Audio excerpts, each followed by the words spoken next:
This Christmas, Syrian Christians are at a turning point. A new chapter is starting in their war-torn country. Bashar al-Assad's long rule is over. Now a temporary government led by Hayat Tahrir al-Sham, or HTS, is in charge. This group, once connected to al-Qaeda, now says it believes in being reasonable and accepting of everyone. For Christians, this Christmas brings both hope and worry. HTS has done some good things. They've made Christmas a public holiday.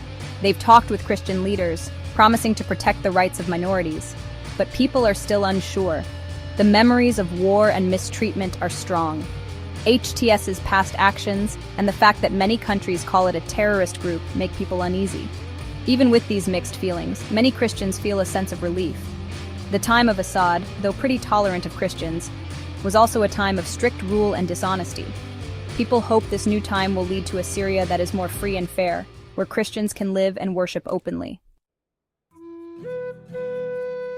Christianity in Syria goes all the way back to the beginning of the religion.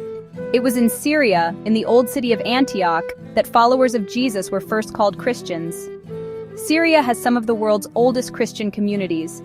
Their history is a big part of the country's story. Before the war, Christians were an important part of Syrian society. They were doctors, teachers, artists, and business owners. They added to the rich mix of Syrian culture. But the terrible civil war, which started in 2011, hurt the Christian community badly. Many Christians were attacked because of their beliefs. They were persecuted, kidnapped, and even killed. Many churches and monasteries were destroyed. The war forced hundreds of thousands of Christians to leave their homes, looking for safety in nearby countries and farther away. Even though the fighting has mostly stopped, Syria is still deeply hurt. The economy is a mess. Buildings and roads are destroyed. The pain of war is still felt. For Syrian Christians, rebuilding their lives and communities will be a huge job. Things are still uncertain with the government, too. Many people don't trust HTS, even with its promises to be reasonable. People worry about whether it will respect human rights and be able to govern well. Other armed groups, some with extreme beliefs, are also there, which makes things even more unstable. On top of that, Syria is dealing with a terrible humanitarian crisis. Millions of people have lost their homes inside the country. Basic things like food, water, and medicine are hard to find. Winter makes things even harder. Even with these big challenges, Syrian Christians still have hope.